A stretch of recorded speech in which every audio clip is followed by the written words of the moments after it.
Om Shanti, everyone. Welcome. Welcome to the Monday workshop. As as always, so we have a special guest who has been practicing this Raj Yoga meditation for a long period of time. And today we are fortunate enough to have Sister Sally. She is very close to the Yajna, somebody who has uh, experienced love from dadis and Baba, and her personal experience too. She's a school teacher. She was a school teacher. She's a mother, a grandmother. See, you can see the different flavors of love that we'll be pouring in the session, which is coming today. So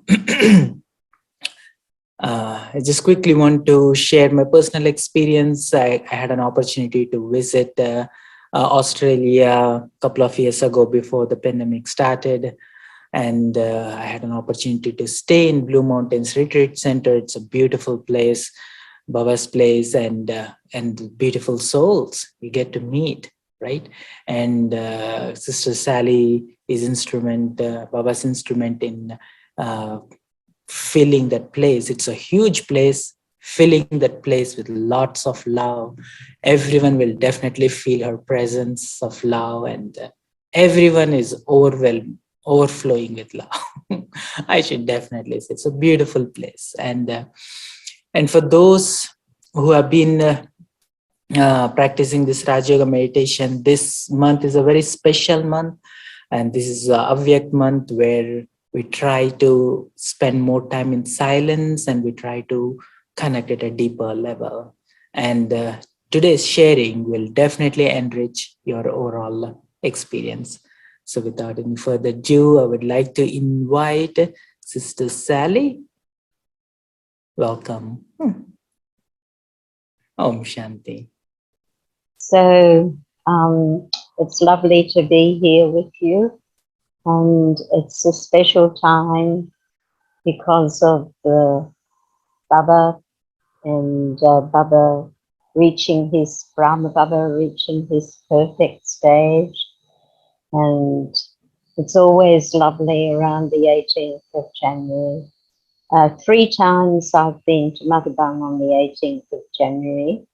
And was very, very cold at that time. No heaters or anything, not like now. And I used to think my feet were going to drop off, but they didn't. And it was a very special time. On the 17th of January, you could go around and everything would be normal. And when you woke up in the morning on the 18th, everything had been covered with flowers.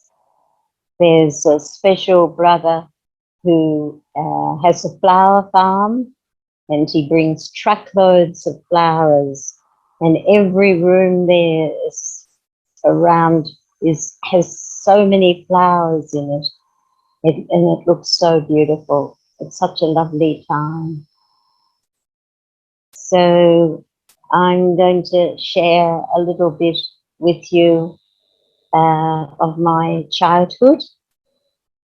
I was born in a Jewish family, and a big family. There were just 3 of us girls, but then we had aunts and uncles and cousins, and every Sunday we would go together to my grandparents' place, and we'd all play together and everything. And it was very much, I think, like a Hindi upbringing, because there was festivals every month. There'd be a festival, and we'd all go to the synagogue, and then we'd all meet at my grandparents' place. And it was a lovely feeling there, great love for each other. And it's funny that I was very interested in India. Didn't have any relationship with India, but I used to always borrow books from the library about India, and I loved it very much. And I went to a Christian school, and they were very firm faith, both the Jewish and the Christian, firm faith in God.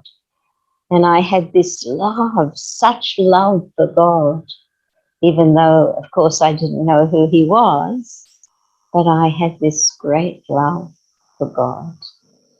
And I had very good friends, beautiful girls. I went to a girls' school, and just having girls in the family, I didn't have any boy friends, but lots of girlfriends, and a very happy school time.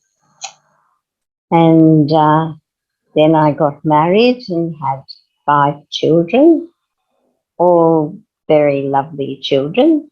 And everything was going fine. And then I saw this advertisement in the paper. I was living in Melbourne then, and this advertisement said that this wise woman from India had something to tell us.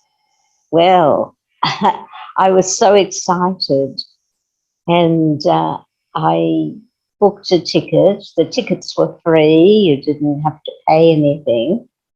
And it was at the art gallery in Melbourne, and it held 2,000 seats.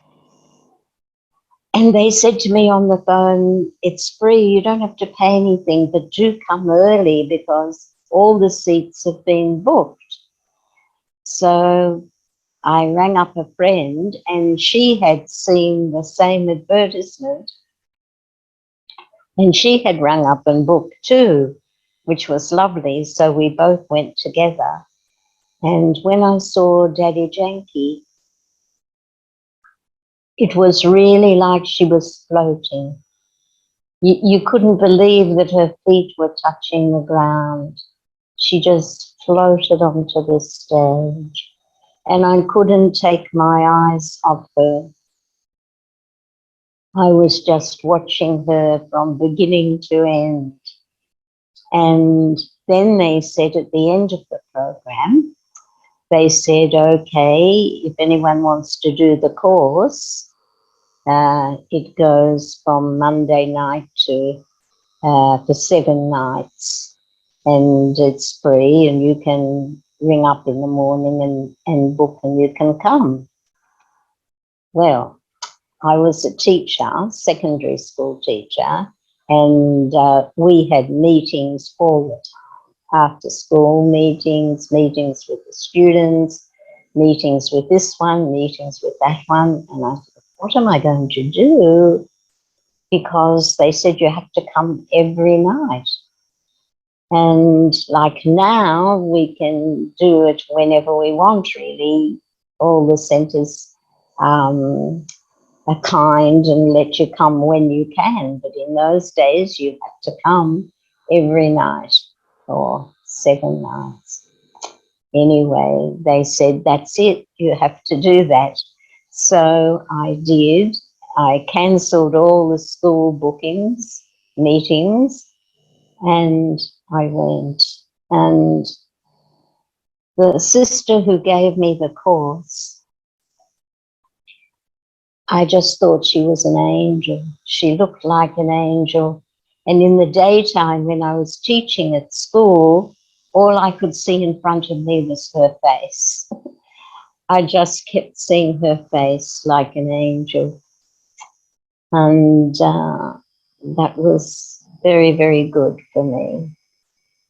And what they told us was, write down to Baba all the things that you've done wrong, and we'll post it to Baba, and then Baba will forgive you for what you've done wrong, and you have a fresh start.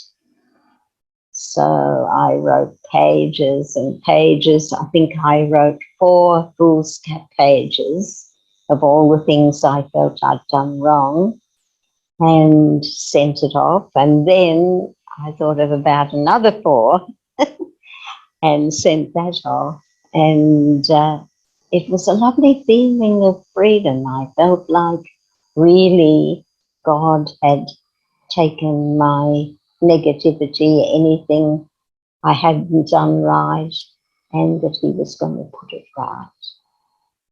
It was an amazing feeling. And I got to know a lot of the seniors from Madhaban. And then what happened is my husband and the two youngest children, they were two boys. One was 19 and one was 16. Beautiful boys.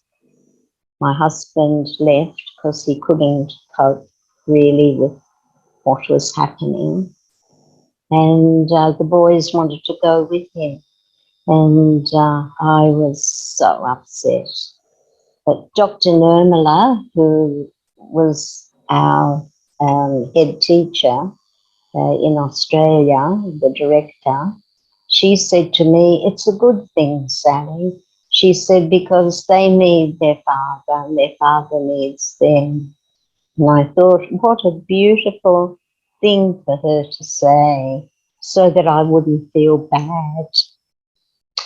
And then I moved into a house with 4 other sisters, and I was there for a year. And then after the year, I went into the centre in Fitzroy in Melbourne. So that's how it all began. And now everything is good. All my children and my husband, they all accept what I'm doing. They're all interested. They've come here to visit me, and I go to Melbourne to visit them, and everything is going well. So, but it was a very, it was quite a difficult time at that time. And very interesting story about my mother, because my mother was a businesswoman, very strong woman, and she said that she would come to all the talks and all the programs and everything that we had. And I was so excited. I really, really wanted her to come. And my father gave permission. If he wouldn't have, she wouldn't have come. But he said, yes, yes, you go. So she came with me, but she had one stipulation, or how do you say, one thing she specified, and that was that I wore coloured clothes. Well, I just cried and cried because everyone else was in white and I was in coloured clothes. But, you know, I had to realise that these outside things are not what counts. And to understand that the heart being with Baba was important and the clothes weren't. So another story about my mother is that she never ever waited in a queue. You know, she was very, her idea, you know, that she would just walk up and everything would be done. Very elevated sort of person. And so there was one time when she was at a Daddy Janki program, and Daddy Janki said, anyone who would like a toli and blessing, come up. And there was a big queue. Everyone there got into the queue. And to my surprise, my mother got into the queue, and she waited in a queue all the time till she came up to Daddy Janki. And she took the present, the blessing and toli from Daddy Janki, which was, I think, the first time she'd ever been in a queue. And it was beautiful that she was humbled to feel humbled by Daddy Janki's beautiful talk. And afterwards I introduced her to Daddy Janki. So that was lovely. Well, I've written to Baba every night since I came into Gyan. I think it's 34 years. And I feel Baba very close to me. And it's a beautiful feeling. I'm sure you feel it too. It's something like your best friend multiplied by 1,000 or something like that, to have that friendship of Baba and his acceptance of each one of us and what we do and how we feel. It's an amazing feeling. And Amrit Vela and Murli and the evening meditation, each one gives something more to the soul, something more to the soul. And our love for Baba gets stronger every day. So my experience with other daddies, well, I met all of them, you know, in the early days. And Daddy Chandramani, she was the lioness of Punjab. And I loved her very, very much. And she was always smiling and happy. And quite a tall daddy she was. And Dr. Nirmala was our special director in Australia. And she loved Daddy Chandramani too. And Dr. Nirmala, she was very, very strong. She never ever cried. And me, I cry very easily. But she always says, you know, you mustn't cry, you mustn't cry. And when Daddy Chandramani left the body, we saw a little tear, just one little tear come down Dr. Nirmala on her face. Because there was so much love between them. And Daddy G, Daddy Prakashmani, she was so loving. And what happened with her is that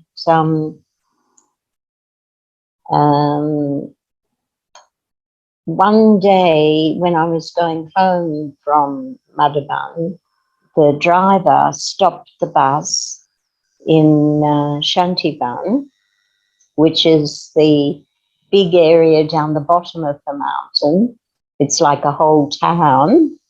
It's incredible. And I said to him, could I please go and say goodbye to Daddy Prakashmani? And he said, yes, you can go, but if you're not back in 10 minutes, I'm going. The bus, you know, was full of people, and he said, I'm going, I'll wait 10 minutes. I said, okay. And I knew very well there was no way on earth I could get to Daddy Prakashmani's room, say goodbye to her and be back in 10 minutes. I knew, but I had to do it. And really, I'm quite slow. I was never in any races at school because I couldn't run fast. But I tell you, I ran as fast as an Olympic runner. I ran so fast. And I got to her room, to Daddy Prakashmani's room, and usually it's full of people. And Baba was with me at that moment. I went in and it was empty. Just she was there, no one else, just Daddy Prakashmani. And I went up to her and I said in English, I said, thank you, Daddy G. I said, I have to run straight back, but I want you to know you're in my heart. And she had a big box of oranges.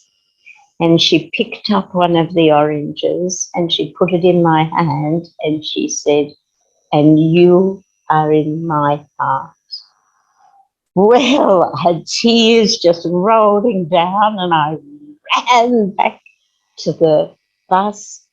I got on the bus and that second I got on the bus, off he went. And he so kindly had waited for me. So that was a beautiful experience. And another experience with Daddy G was I was in the retreat centre in Baxter, in Melbourne, and it had used to be a bank, belonged to the Commonwealth Bank, and it was a very beautiful place. It had won awards for its architecture. And as you came into the retreat centre, there was a big billiard table, like pool, you know, a big billiard table. And, you know, like she could have said, "Oh, this is not what we have in retreat centres, you know, this is not spiritual." No, she didn't say that. She went up to the billiard table, she took up the cue and she started playing billiards. So how beautiful that she didn't make us feel bad. She made us feel good and she made us feel light. And it was a lovely experience. And another experience with Daddy Janki was that in Melbourne, someone who's very quiet, she's very dignified and very quiet, she'd made some toli, and it was in a big box, very big box. And Daddy Janki said, before she opened the box, "Who made this toli?" And Anne put up her hand and she said, "I can feel the silence coming through the box." And she opened the lid up, took the lid off, and she said, "This is the best silence. Thank you." And she said to Anne, who made the toli, "Thank you." And she gave everyone toli. It was such a beautiful experience.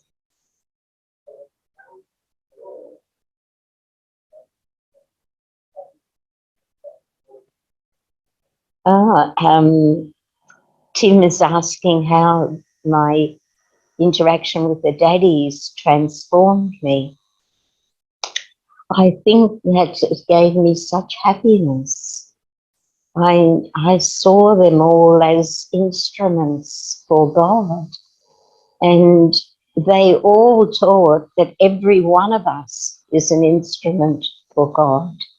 They don't treat themselves as higher than anyone else. Everyone is equal. Everyone is God's child. What they teach is better than anything else that anyone could teach, is to follow in Brahma Baba's footsteps and Mama. And yes, so it just, the biggest thing for me was their humility. So humble. Another time I was driving Daddy Janki around, showing her parts of Melbourne and everything. And she said to me, "Do you know that this is the first time I've been driven by a woman?" She said, "In Madhavan, it's all the men who drive you around." Of course, this is a long time, over 30 years ago.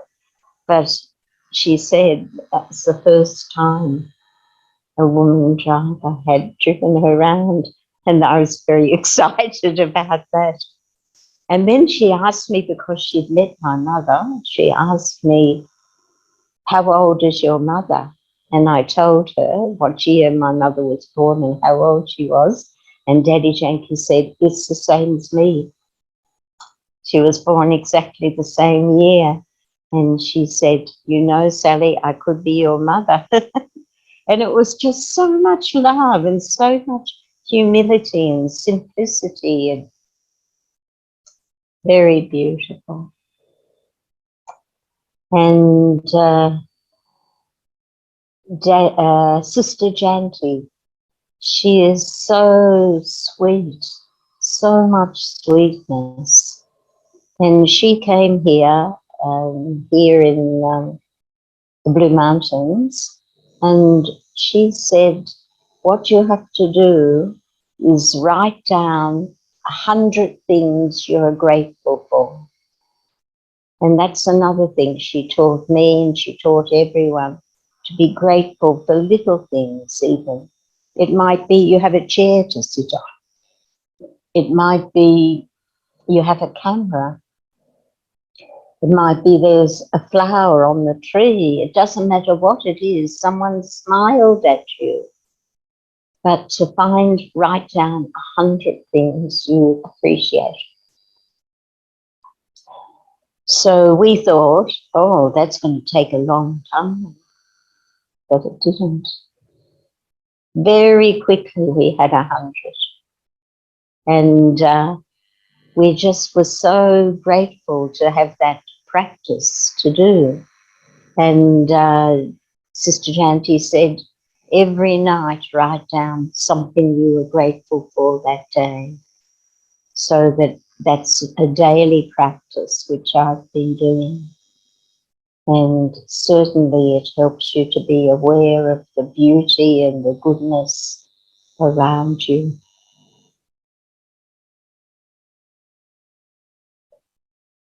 So,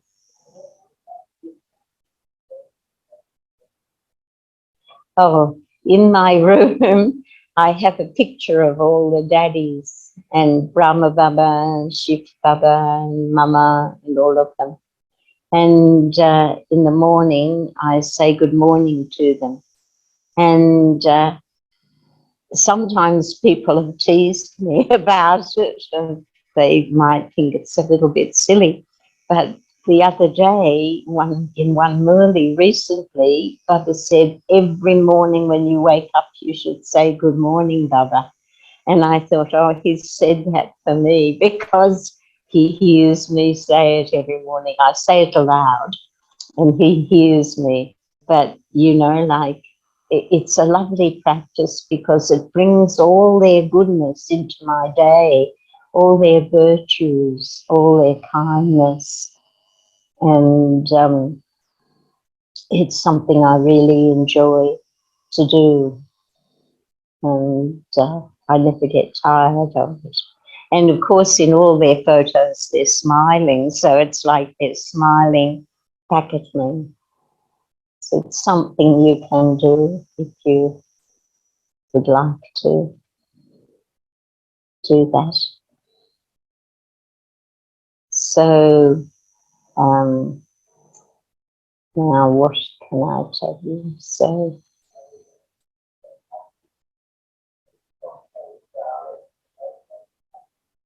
any strong sanskars that I had to overcome. And probably the worst one's crying all the time, and I haven't overcome that yet. But I think I have it more in control than I used to.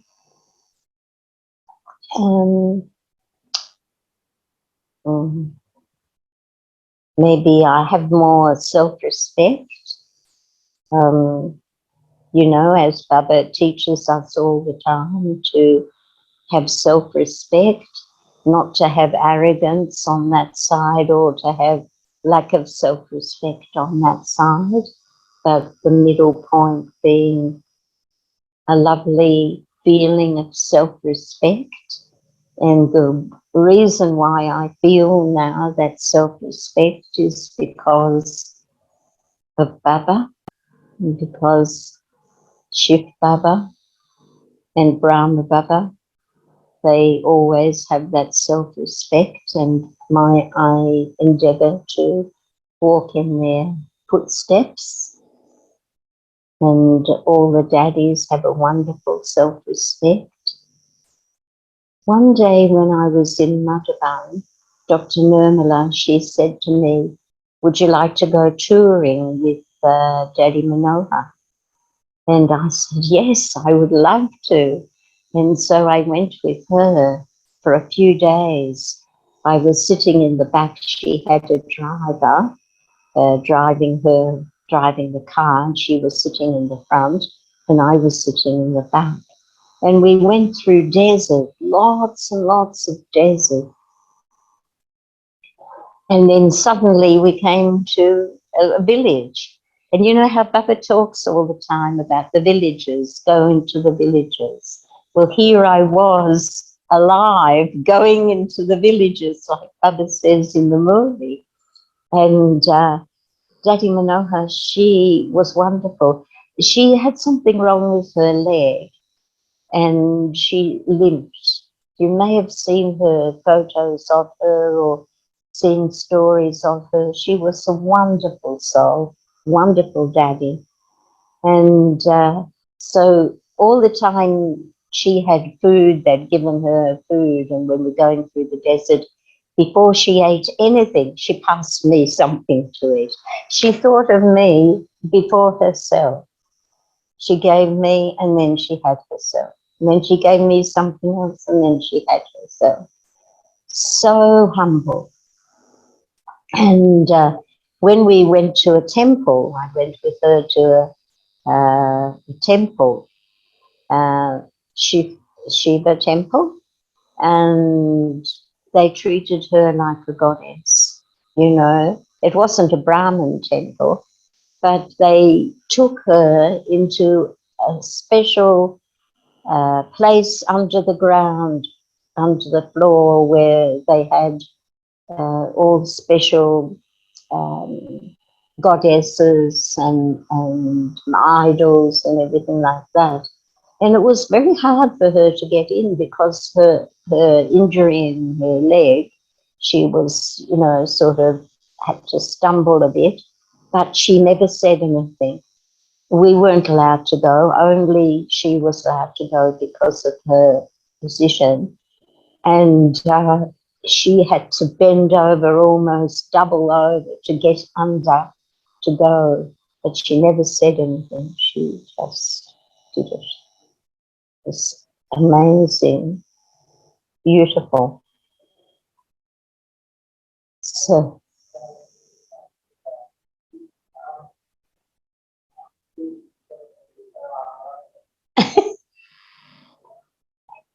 oh, that's beautiful.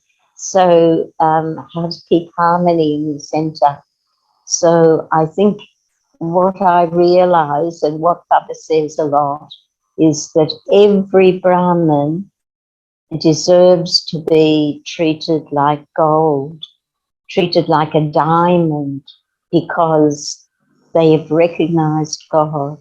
Even if anyone has no other quality but that, just that they've recognized God, that makes them above anyone else.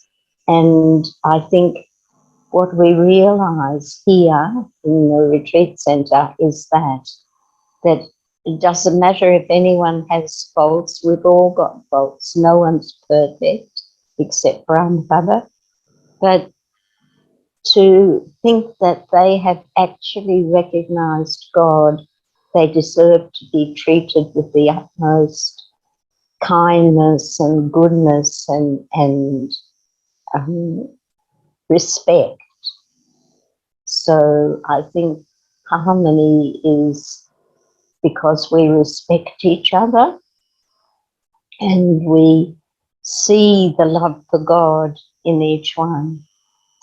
And also we take it in turns to lead the meditation, to read Murli, to give a talk, so that we treat each other with that respect. No one is better than anyone else. And it's a very lovely atmosphere. And we're very fortunate here. We have so much land, 132 acres, and a lot of it is bush, you know, like forest. And so we're getting oxygen from that and beautiful flowers. It's a lovely place as well. And we have retreats every weekend, and so many people come to the retreats. And they just change from the time they come Friday night to when they leave Sunday after lunch. They're different people. And they're so happy, and their whole way of thinking has changed. And that's Baba's magic. So Baba says that we all have like a blind spot. You know, there's things that are hidden in us that we need to get rid of. And we ask each other, we talk to each other about it, we work on the things that we need to, and we don't feel better than anyone else or worse than anyone else. So harmony is a beautiful virtue. It's lovely. And all of the daddies, they're all, I know one. Once when I was living at the centre in Wilton, it's another retreat centre, other than Baxter and here, there's 3 retreat centres in Australia. And I was at the one in Wilton, and Daddy G was there, and little Mohini Ben. And she was always with Daddy G, always. She looked after her. And that you never saw her other than with Daddy G all the time. And what happened is in Melbourne, they had booked a town hall, and they had over 1,000 people booked in for Daddy G to come and give a class. So she was in the car being driven to the airport, and little Mohini was with us at the retreat centre, and she fell over and she broke here, the top of her leg, she broke, tibia. And so we sent a message to Daddy G, what had happened, and we took Diddy, the little Mohini, we took her to the hospital. And the ones who were in the car with Daddy G, they told us that Daddy G said, "Stop the car, take me back." And they said, "No, Daddy G, we can't do that. 1,000 tickets already booked to give a talk." And she said, "I don't care, take me back." And they wouldn't let her. They pushed her into the car and they took her to the airport. And she was saying the whole time, "Turn around, go back." She had so much love that she didn't even about that everyone was waiting for a talk. It didn't worry her. She wanted to be with little Mohini. It was so beautiful. And anyway, she gave the talk and then she came back. But I went to see little Mohini in the hospital. And when I went in there, she was talking to the insurance man. And the insurance man was treating her like she was a goddess. The way he spoke to her, so beautiful. And they worked out all the things about how it had happened and when it had happened and everything he needed to know for the insurance. And then he said, "I take your leave." And he stood up to go. And in his eyes, he looked at her like she was the queen or even more so. And she had a bowl of fruit and she picked up an apple and she gave him an apple as though she was giving him $1,000. She put it in his hand, and the look between their drishti for each other, and he went out. And I thought, I've never seen anything like it. you can't imagine what it's like between the daddies and how they got that all from Brahma Baba. So many stories. A question, yes?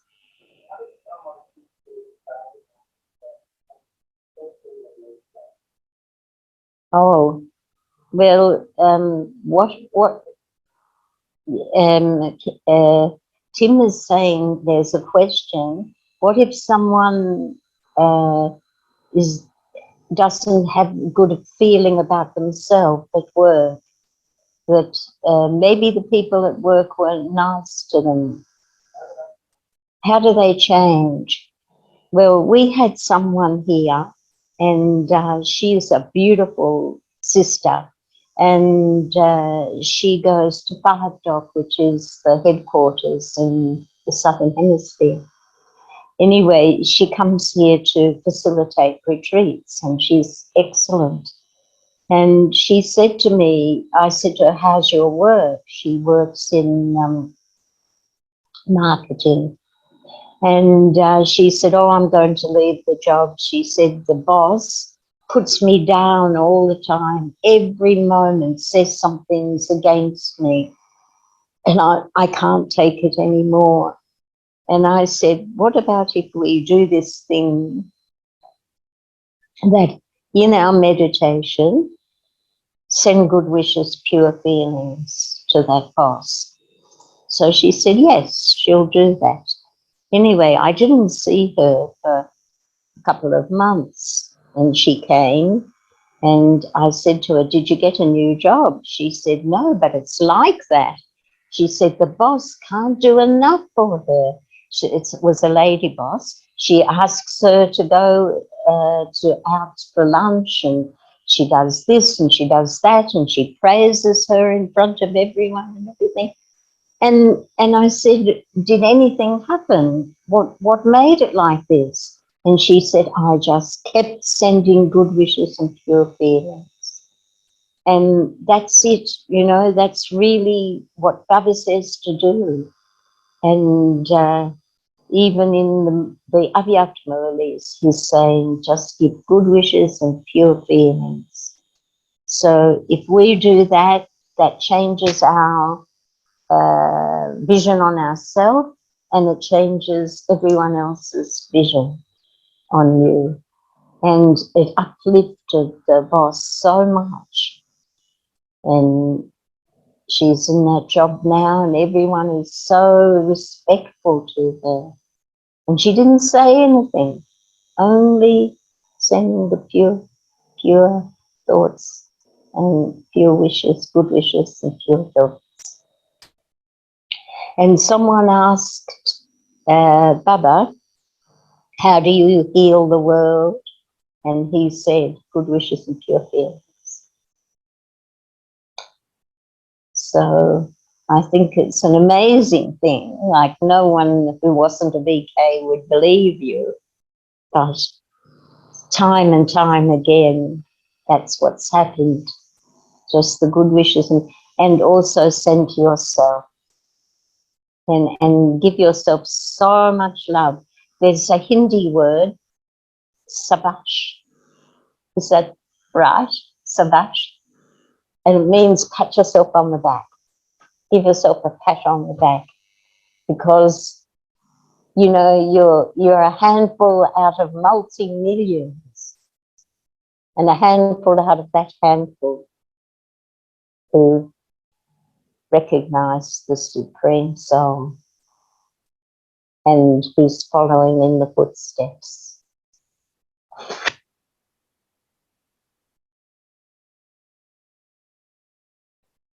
Any other questions?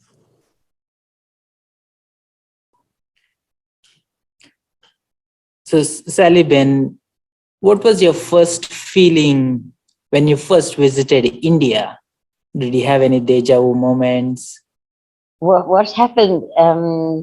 The question, the first time I visited India, we landed in Mumbai. And when I got off the plane, I felt like I'd come home. I couldn't believe it. And everyone else on the plane was saying, oh, it smells. Oh, there's people lying asleep on the railway. It's dirty and it's this and it's that. And I looked at them and I said, how can you say that? It feels like home. Anyway, so when I saw Dr. Nirmala in India, in Pandavath, in the headquarters, I told her what had happened. And I said, I felt overwhelmingly that I'd come home. I said to her, do you think that I could have been living here in my last birth? And Didi looked at me and she said, you were. And I thought, what does she mean I was? But I was too scared to ask her. But that's what she said. She said, you were. So, you know, like, it's hard to explain logically, but that was the feeling that I got. And everyone that goes to India, they feel that feeling, you know, of beauty. And where the headquarters is, it's rugged, very rugged country, great big boulders and everything. And one day I was standing at the where the guard is, out at the front of um, the where the going into the Academy of a Better World, that campus. And I was standing there and I was talking to the guard, and then a BK came past, and the guard said to him, where are you going? And he said, I'm just going for a walk. It was nighttime. And he said, I'm just going for a walk. And the guard said to him, no, you're not. The bears and the leopards are out there before you. And he wouldn't let him go out for a walk. It's a very rugged country, and they're just very beautiful, very beautiful. And everyone really loves it. My first Madhavan visit. Yes, I remember very well. I used to sit in the front row, uh, right in the front row. Every Murli, I would come early and I would go and sit in the front row. And you can't believe this, but every year when I came, there was the same little girl, and she used to sit next to me in the front row, and she had two long flats. And when I was a young girl, I had two long flats. I didn't get my hair cut till I was 11. And I was the only one in the family. Why, I don't know. No one else had long hair. No one else had flats. But there I was, looking like an Indian girl with two long plaits, sitting in the front row, and this little girl sitting next to me. And every Murli, she wrote in perfect script, perfect Hindi, everything that Baba was saying, everything in the Murli, she wrote. It's so beautiful, so equal, everything. And I never spoke to her. She didn't speak English, but I don't know where she is now, but every year that same thing happened.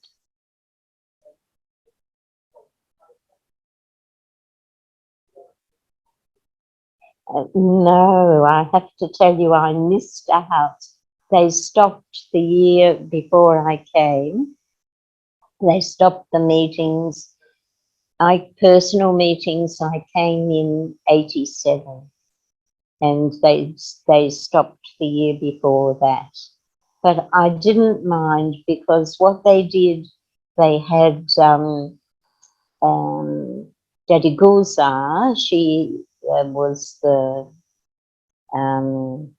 medium, like she was the messenger bringing the the words from Baba, from Shiv Baba, Brahma Baba, and Shiv Baba. So around were seated all the people from one country, like they'd call out Australia and New Zealand. And then all the BKs from Australia and New Zealand would come and sit around Baba in Daddy Gulzar's body, and he would talk to everyone. So I didn't get a personal meeting, but I was there for the group meetings with different countries. And we would sit and listen to every country. And the talks would go on and on right through the night, right through the night. And in the morning, Baba would still be talking. And then we'd have a break for breakfast. But all night talking. And never looked tired. Daddy Gulzar never looked tired, never looked worn out or anything like that. Just incredible.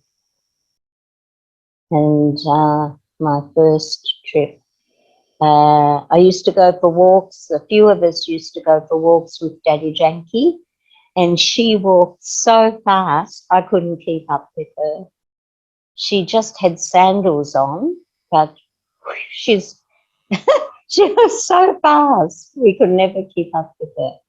And in the Pandak Bhavan, which was the first campus, there was a rooftop, and Brother Nuer, he used to stand on the roof and walk around on the roof. And one day in the year, they fly kites. And so he had all these kites, and he was flying all these kites from the rooftop, walking around, flying the kites. So many beautiful memories. So beautiful.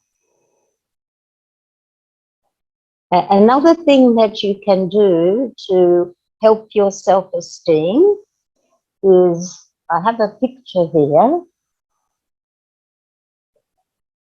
and it's of Golden Age. So if you can get from your retreat center or from any center in San Francisco, anywhere where they can give you a picture of or you can get it online, a picture of the Golden Age. And then you see yourself as one of the gods or goddesses. There's Lakshmi and Narayan, and then behind them and beside them and over here, there's other girls and boys, or ladies and gentlemen. They're all deities, and here's a big palace here. And see yourself as one of those figures, either here dancing with Krishna, the gopis and gopis, or in line here. And look at it every day and just say, yes, I'm there, I'm there. And I always say to everyone, have the aim to be there day one, month one, year one. And why? Why should we want to be there then? Because that's the coronation and the wedding. The coronation and the wedding are together of Lakshmi and Narayan, the most pure of all human beings. And so every one of us wants to be there. So you see yourself there in the picture, and your whole feeling for yourself will change, and you will have so much respect for yourself that you've been chosen, a handful out of multi-millions. You've been chosen.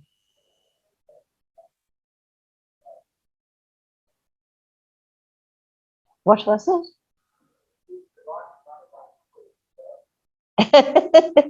They didn't know me. I hadn't been before, but I was writing all the things that I'd done wrong. So I don't know what they thought about me. I kept writing. Yes, they always read whatever you write. They read. I think the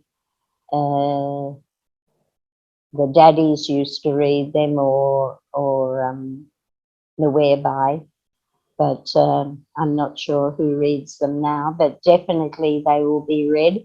And definitely, if you send all the things you've done wrong, Baba has said he'll put them right. He's the only one, he says, that can put right what was wrong. And just do it. Just do it. You'll feel something lifted off your shoulders. And what else can we talk about? Oh, when I came into Guyana, they had that year the Global Cooperation for a Better World. That was absolutely wonderful. And I'd just come into Guyana, into this knowledge, and we had a parade in Melbourne, right through the city. And we had this giant ball of the world, globe of the world. It was plastic and blown up, and it was very, very big.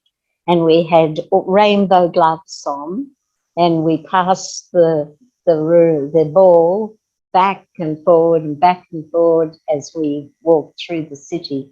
And lots of people each side were calling out to us and saying, you know, well done, good on you and everything.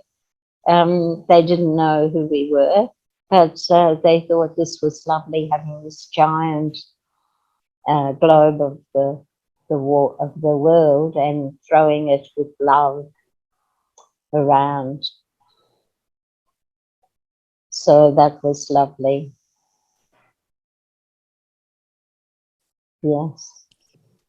So, Sister Sally, there are a few questions here. Yes. So, is there any special place that you go to uplift yourself? Special place in Madhuban that you go to in your mind? Yes. In Pandav Bhavan, there's the Om Shanti Bhavan, and you've probably seen pictures of it, or you can online, and it's got stairs going up. And I love to think of that on the Bhavan, on Shanti Bhavan. And all the places they show you you can watch on Zoom and that, like there's Baba's hut and the meditation hall, Baba's room. I can think as though I'm there now, you know, because I've been so many times and it's in my mind. You can get pictures of that online, pictures of them all. And yeah, I feel very much there, my home. It's my home. And Baba says, you know, it's your home. It's something like you never see anywhere else. Something so beautiful. So maybe, you know, you can go to Madhaban. I hope that you can. It's something different from the rest of the world. And I've been there when we planted the first tree for the hospital. Now there's a very big hospital there and they have outreach. They go to little villages and they heal people, you know, who've never seen a doctor or a nurse or anything like that. And just everyone in the hospital meditates. They've all done the course and they all meditate. It's beautiful. Yeah. And especially now, especially the last couple of years, it has been different times, right? People are going through a tough time, not just physically, but there's a lot of depression cases and a lot of past things are erupting and all that stuff happening. So, is there any special suggestion that you have for those who are going through the tough time? I think it is a very tough time. And if you can go to a center, go to a center, because that's where the power is. But in your own home, you can do it too. You can have a little table where you put pictures of Baba on, and you can just take any troubles to Baba. And you know, to understand it is a hard time, but I don't know if it'll get better or not, because it could be that it's time for this world to finish, and in that case, we'll go back home and we'll leave these costumes behind. And of course, there's so many billion people, all the bodies will act as fertilizer, and the ground will become so fertile. And at the right time, we'll come down in Golden Age, which is 111. We'll come down and we'll see each other there. 900,000 are going to be there in the beginning. We want to be in that 900,000. And think about that. Think about the Golden Age. Think about the future. Draw your future to you. And Baba says that in the subtle region, everyone's perfect body is there waiting for us. So we will come down in a perfect body into a room, and there'll be no vices. No one will ever have heard of anything other than beautiful things. In fact, some people disagree with me, but I don't think we'll talk in Golden Age, because we'll know what each one is thinking. And children from the age of 8 are able to drive these demons. It's like a little aeroplane that goes around in the shape of a bird or an animal. And the lion lies down with the lamb, and all in the morning, all the birds sing to wake you up. And the weather is always spring. So don't feel disheartened with what's happening now, because the world has to go through difficulty. But there's a story about Brahma Baba that he was given this vision of the war and fighting and killing and everything. And he was screaming out to Shiv Baba, stop, stop. I can't take any more, stop. And the vision changed into a vision of the Golden Age and how everything is going to be so perfect. So if we can do that too, you know, if we get into a difficult situation, just think of Baba and think that, yes, this might be a difficult situation. I'm going to send the good wishes and pure feelings, and I'm going to bring the future to me, bring the future close. So 3 things we have to focus on, and that is incorporeal, meaning I'm not this body. I'm actually a tiny dot here in the center of the forehead. Whatever happens to this body, it's okay.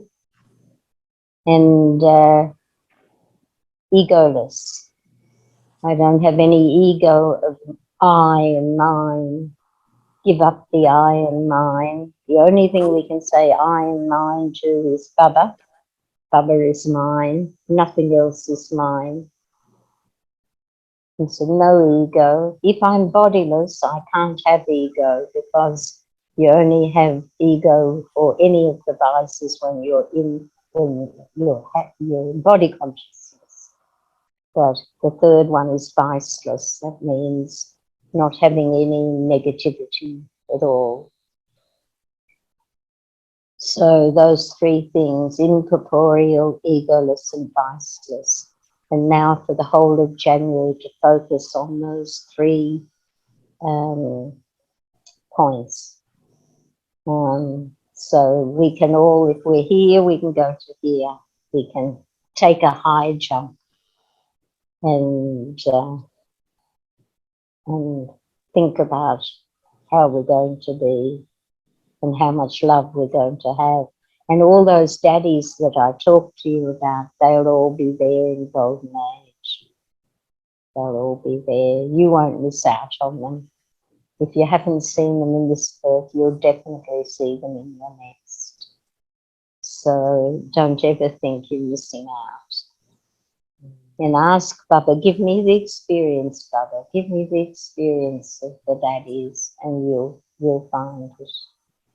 And of course, Sister Mohini in US, she has helped so many people with her programs.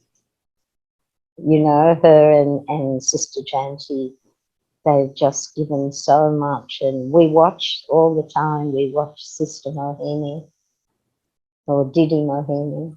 We watch. And I've met her many times in person, and she's so wonderful. So you're lucky that you can see her. If not in person, you can see her on the Zoom. And just everything so good. And some questions for you to think about. One question, do I spend my time in a worthwhile way? So that's a question you can ponder over, and you can think, do I talk too much? Do I eat too much? Do I drink too much? Do I speak when I don't need to? Do I say things against anyone? Do I listen to gossip? You can go through all those things and make up in your mind, if I do those things now, they're finished.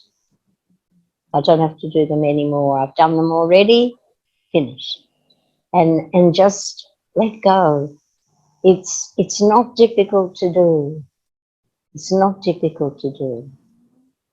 And if someone comes to you and they've got a difficult story about things that are happening to them, and this happens to me a lot, people will come and tell me really, really difficult situations. And what I do, this is what Baba says, look for the good in what they're telling you. Because even something that looks bad is good.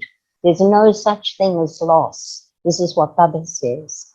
So I'll listen to what they say, but I won't listen to the details of it. I'll just get a feel of the goodness. So it might be that person's very patient. So I'll say to them, I know you're going through difficulty, but you're so patient. Or I know you're going through difficulty, but you're so forgiving. Or you're so kind, benevolent. Or you're so courageous. Find something in what they're telling. Look for the virtue. And then that lifts you up, and it lifts that person up.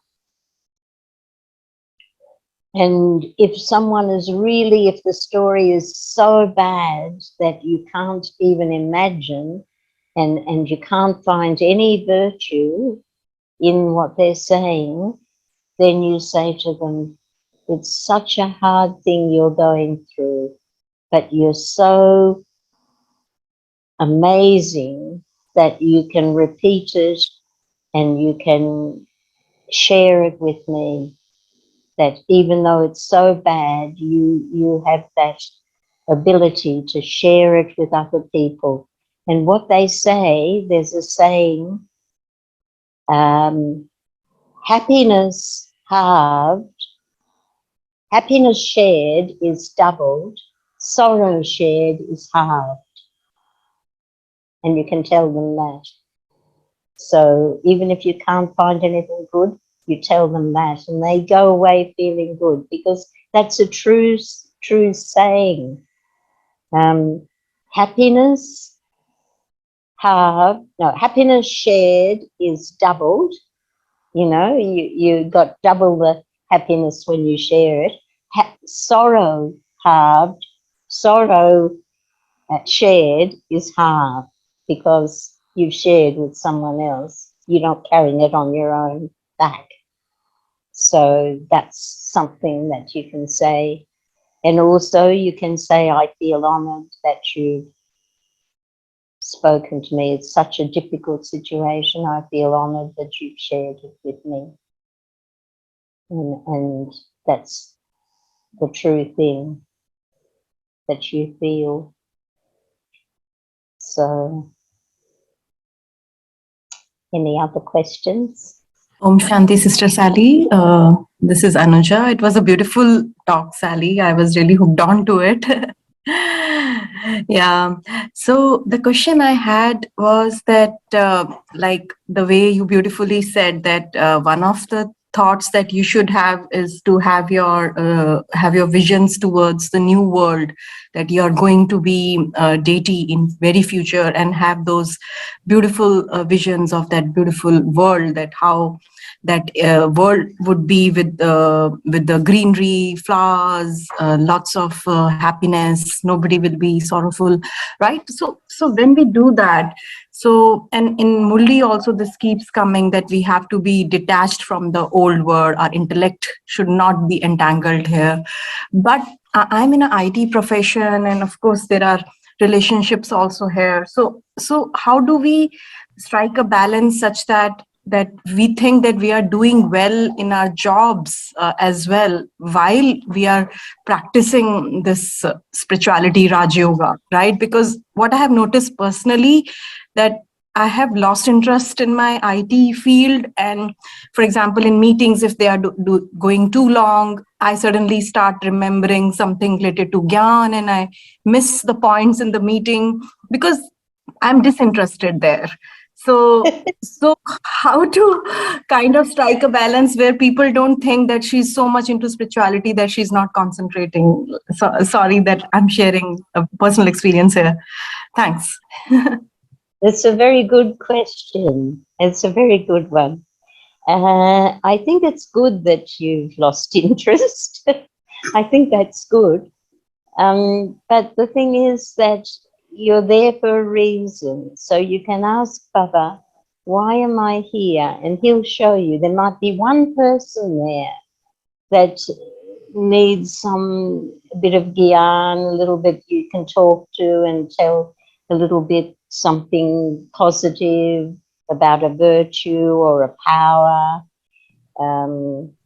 When I was teaching, I didn't talk much about Gyan, but I got one of the other sisters to come, and she gave a talk, and we thought a few people would come, a huge amount. I think we put out 50 chairs and 200 people came.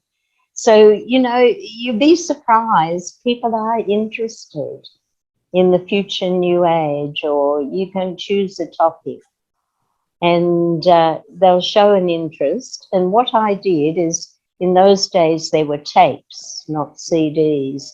And I bought a lot of tapes, and I just put them all out on the table. And I was careful not to push. I just said, if anyone would like a meditation tape, please feel free to take. In 1 second, they'd all taken them. So, you know, you don't know really. People mightn't say much, but give them the chance. Give them a chance. And just think you're there for a reason, even if it's one person, you're there for a reason. And what happened, Suryabai, he's one of the top meditators in India, in the Brahma Kumaris. He came to Australia, and so I was teaching at that time, and I said to him, would you come and talk at my school? And he said yes straight away. And then he said to me, I've never spoken at a school before. So I said, well, this is a government school, and so you're not allowed to mention soul, you're not allowed to mention Supreme Soul, nothing. Oh, that's all right, no trouble, he said, no trouble. Anyway, he went and he gave the whole course. And the principal was there, all the teachers were there, and the principal, I was very friendly with him, he was a lovely man.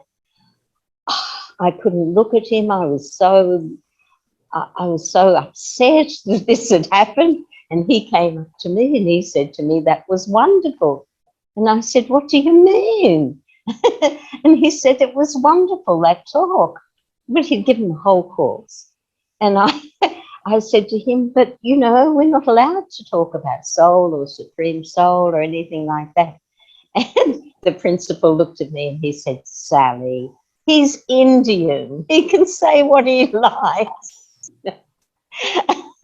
And so, you know, everything works for you. If you just have that, you talk to Baba and you just say, come on, Baba, I'm in this place for a reason. And sometimes what people do is they buy a pack of the virtue cards and they put the one when it's come to a school meeting or a business meeting, whatever they have at where you work, put one at each one's place.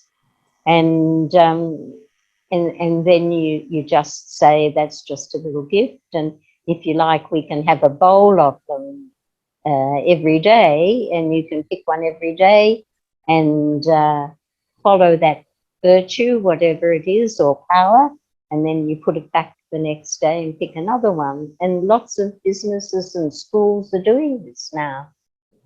And lots of schools now, they're having 1 minute silence when they come into the classroom. For 1 minute, they have to sit silently and then they start the lesson.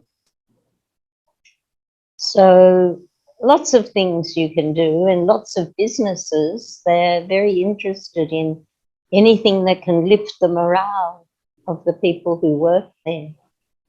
So think of yourself as an ambassador for God. Don't think anymore, I'm just a working person, but I'm an ambassador for God. Or Baba says a messenger. You're my messenger. So you change the way you look at your job. Is that okay? Yeah, thank you. Thank you, sister. That was a beautiful answer. That was really inspiring. Thank you. But full marks for not having that ambition to rise high or anything like that. Full marks. Beautiful. Sister Joanne? Om Shanti. It was 10 years ago I was visiting there with you. Long time ago. And Wonderful. Yes, and I remember being in the office with you, and I loved it. And to see you again, I know the room that you're in. I'm there with you. Oh, that's lovely. Yeah. And I get to do this all over again. I'm going to be there again. And my heart is in Australia and in Madhaban. Very good. Yeah, so it's lovely to see you, and look forward to seeing you again. Om Shanti, sister. Om Shanti. That's lovely. Sister Sally, this is a Avyak month. Would you like to take us through the through your memory lane to your secret place with your meditation commentary, closer to Dadis, closer to Baba. If you can guide us with little words into a meditation. Thank you very much. Thank you so much. It's a great honor to be with you all. So we sit silently, relaxed.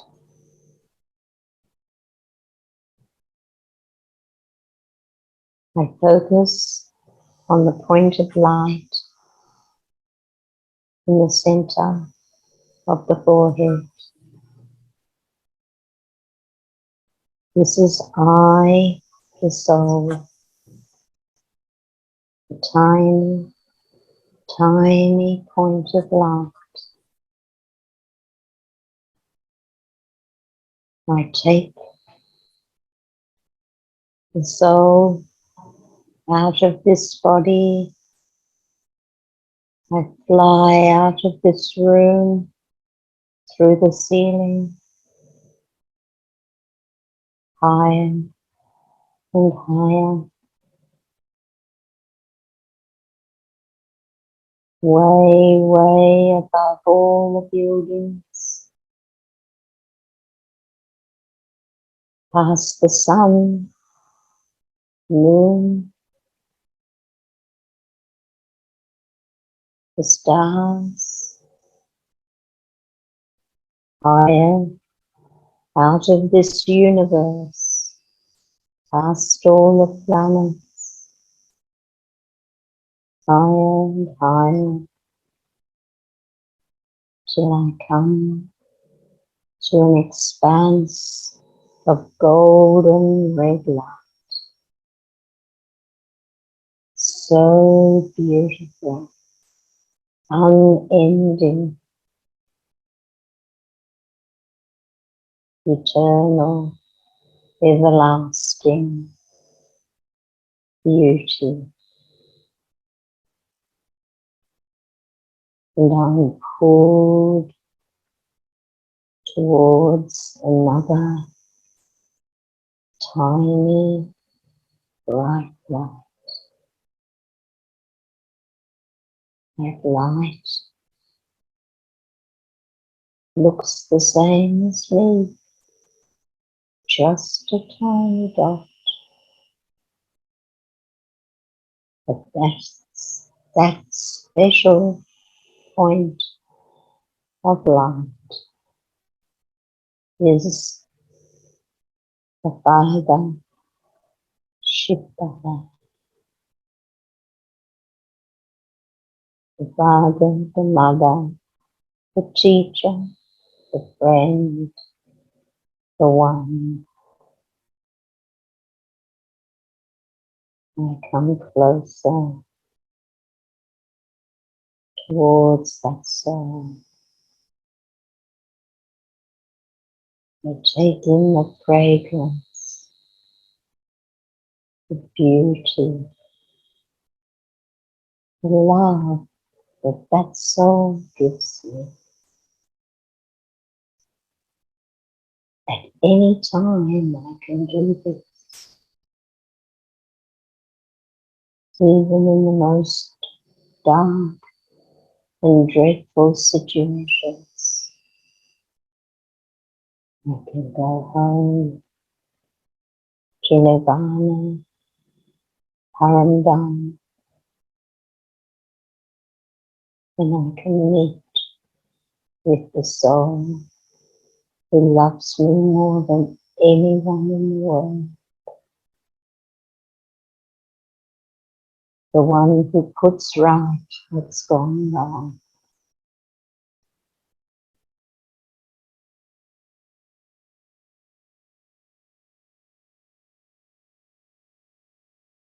Here I am next to the Supreme,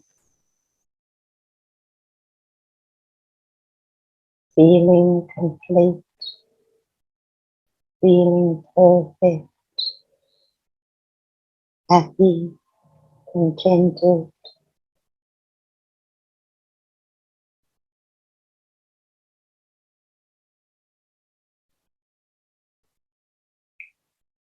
And when I'm ready, I go back.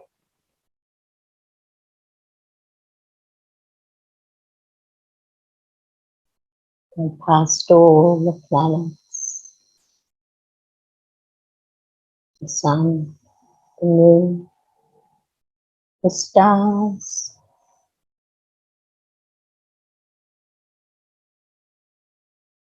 back to the earth, feeling such love for Mother Earth,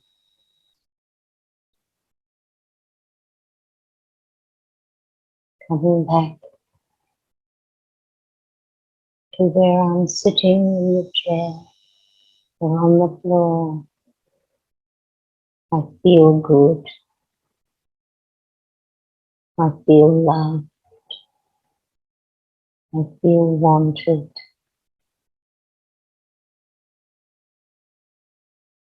You know, I can do this at any time of the day and night. I'm never alone.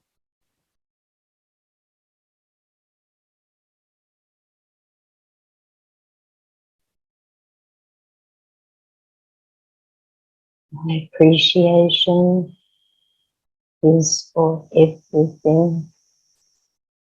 Everything is as it should be.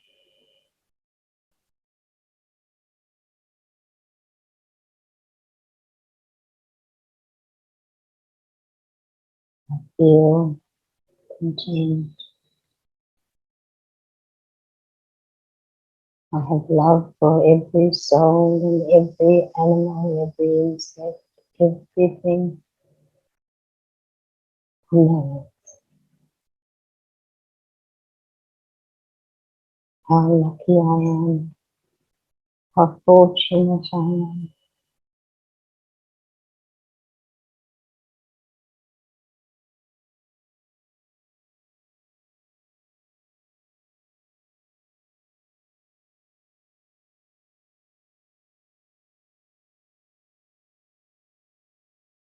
Om Shanti.